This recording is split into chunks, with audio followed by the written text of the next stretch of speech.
Dia 30 de março, vitoriosos pela cruz. Onde está a morte, a sua vitória? Onde está a morte, o seu aguilhão? O aguilhão da morte é o pecado, e a força do pecado é a lei. Mas graças a Deus que nos dá a vitória por meio de nosso Senhor Jesus Cristo. 1 Coríntios capítulo 15, versículos 55 a 57. O período da Quaresma é uma época muito importante para o cristianismo, porque é o momento em que nos é apontado o ápice da celebração da nossa fé, a paixão de Cristo. A entrega voluntária de Jesus na cruz pelos nossos pecados é a síntese de toda a sua mensagem de amor e entrega. Por isso é um período muito especial. Esse é um tempo de reflexão e de buscar mudança de vida. Reflita de uma forma muito séria sobre isso. O Filho de Deus está entregando sua vida na cruz do Calvário. O que ele quis dizer com suas últimas palavras na cruz? O que ele quis transmitir para as pessoas ao pé da cruz? As palavras de Cristo ecoaram por toda a eternidade como o rugido de um leão e mudaram o mundo. Essa atitude do Senhor fez que toda uma trajetória de pecados e erros fosse removida do nosso ser e lançada no mar do esquecimento. Assim fez o Senhor, para que todos nós pudéssemos ser limpos de nossos pecados pelo sangue de Cristo na cruz, que nos renova para uma nova vida. Neste período da Quaresma, reflita sobre como você tem conduzido a sua vida. Ao pensar sobre isso, considere se você tem buscado uma vida longe do pecado, se você tem realmente valorizado o sacrifício que Jesus fez por você. Se você chegar à conclusão contrária, este é o momento para iniciar uma mudança de direção, saindo da tortuosa estrada do erro em direção ao único caminho, que é Jesus. Essa escolha mudará a sua realidade. Se você quer que a sua vida tenha impacto, entregue-se a Cristo. Leitura bíblica, Gênesis, capítulo de número 31. Jacó foge de Labão. Jacó ficou sabendo que os filhos de Labão andavam dizendo o seguinte: Jacó está tirando tudo que é do nosso pai, e às custas do nosso pai que ele está ficando rico. Jacó também notou que Labão já não se mostrava tão amigo como antes. Então o Senhor Deus disse a Jacó: Volte para a terra dos seus pais, onde estão os seus parentes, eu estarei com você. Aí Jacó mandou chamar Raquel e Lia para que as viessem ao campo, onde eles estavam com suas ovelhas e cabras. Quando chegaram, ele disse: Tenho reparado que o pai de vocês já não me mostra tão amigo como antes. Mas o Deus do meu pai tem estado comigo. Vocês sabem muito bem que eu tenho me esforçado muito e trabalhado para o pai de vocês. Mas ele tem me enganado e já mudou o meu salário umas 10 vezes. Porém, Deus não deixou que ele me prejudicasse. Quando ele dizia: Os cabritos com manchas serão seu salário, aí as fêmeas criavam manchas. Quando ele dizia: Os cabritos listrados são seus salários, aí as crias saíam todas listradas. Foi assim que Deus tirou os rebanhos do pai de vocês e os deu a mim. Um dia, quando os animais estavam no tempo do cruzamento, eu tive um sonho. Eu vi que os bodes que cobriam as fêmeas eram listrados, malhados e manchados. O anjo de Deus me chamou pelo nome e eu respondi: Aqui estou. Então ele continuou: Veja, todos os bodes que estão cruzando são listados, malhados e manchados. E eu estou fazendo com que isso aconteça porque tenho visto o que Labão está fazendo com você. Eu sou o Deus que apareceu a você em Betel, onde você me dedicou uma pedra derramando azeite sobre ela e onde você me fez uma promessa. Agora prepare-se, saia desta terra e volte para a terra onde você nasceu. Então Lia e Raquel responderam: Não sobrou nada para herdarmos do nosso pai. Ele nos trata como se fôssemos estrangeiras. Ele até nos vendeu e depois gastou todo o dinheiro que recebeu como pagamento. Toda a riqueza que Deus tirou do nosso pai é nossa e dos nossos filhos. Portanto, faça tudo o que Deus mandou. Jacó se preparou para voltar a Canaã, onde morava Isaque, o seu pai.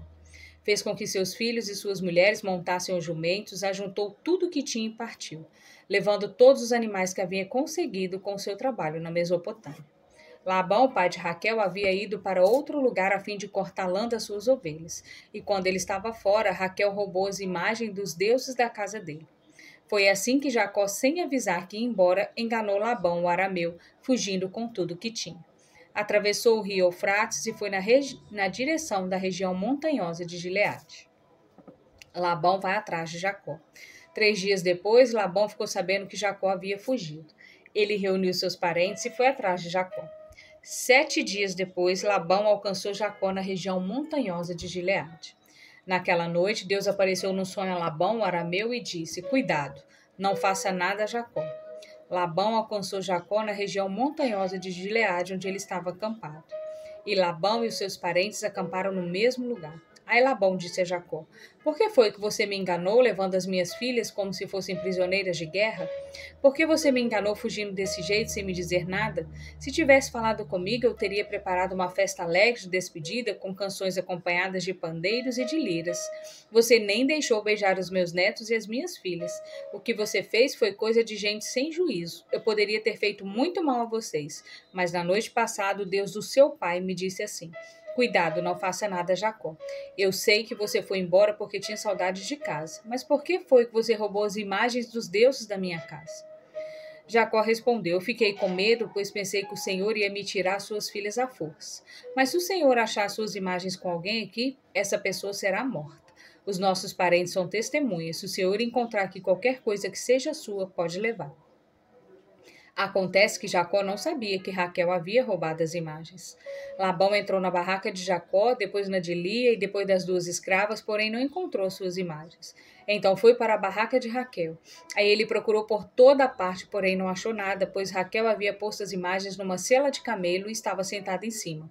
Ela dizia ao pai: Ó Senhor, não fique zangado comigo por eu não me levantar, mas é que estou menstruada. Foi assim que Labão procurou suas imagens sem as encontrar.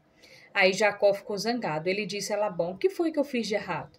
Qual foi a lei que eu quebrei para o Senhor me perseguir com tanta raiva? Agora que mexeu em todas as minhas coisas, será que encontrou alguns objetos que são seus? Pois põe esses objetos aqui, na frente dos meus parentes e dos seus, para que eles julguem qual de nós dois está com a razão. Durante os 20 anos que trabalhei para o Senhor, as suas ovelhas e as suas cabras nunca tiveram abortos, e eu nunca comi um só carneiro do seu rebanho. Nunca lhe trouxe os animais que as feras mataram, mas eu mesmo pagava o prejuízo. O Senhor me cobrava qualquer animal que fosse roubado de dia ou de noite. A minha vida era assim: de dia o calor me castigava e à noite eu morria de frio. E quantas noites eu passei sem dormir? Fiquei 20 anos na sua casa, trabalhei 14 para conseguir as suas 2 filhas e 6 anos para conseguir os seus animais. E ainda por cima o Senhor mudou meu salário umas 10 vezes. Se o Deus dos meus antepassados, o Deus de Abraão, o Deus a quem Isaac temia, não tivesse estado comigo, o Senhor teria me mandado embora com as mãos vazias. Mas Deus viu o meu sofrimento e o trabalho que tive ontem à noite, e ele resolveu a questão. Jacó e Labão faziam um trato. Labão respondeu a Jacó assim: Estas filhas são minhas, os netos são meus, esses animais são meus, e tudo que você está vendo é meu. Agora, como não posso fazer nada para ficar com as minhas filhas e com os filhos que elas tiveram, estou disposto a fazer um trato com você. Vamos fazer aqui um montão de pedra para que lembremos desse trato. Então Jacó pegou uma pedra e a pôs de pé como se fosse um pilar.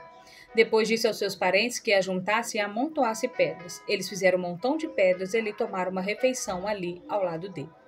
Labão pôs naquele lugar o nome de Segar-Zauta, e Jacó chamou de Galeade. Depois Labão disse: Este montão de pedra servirá para que nós dois lembremos desse trato.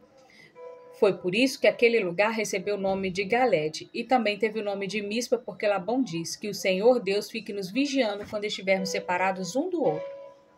Se você maltratar as minhas filhas ou se casar com outras mulheres, mesmo que eu não saiba o que está acontecendo, lembre que Deus está nos vigiando. Aqui estão as pedras e o pilar que coloquei entre nós dois. O montão de pedras e o pilar são para lembrarmos desse trato.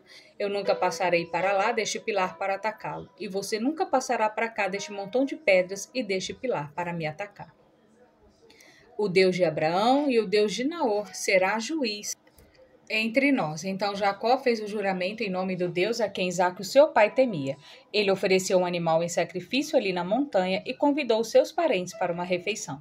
Naquela noite eles comeram e dormiram ali na montanha. Na manhã seguinte, Labão se levantou bem cedo, beijou as suas filhas, os seus netos e os abençoou, e depois foi embora, voltando para a sua terra. Palavra-chave: redenção.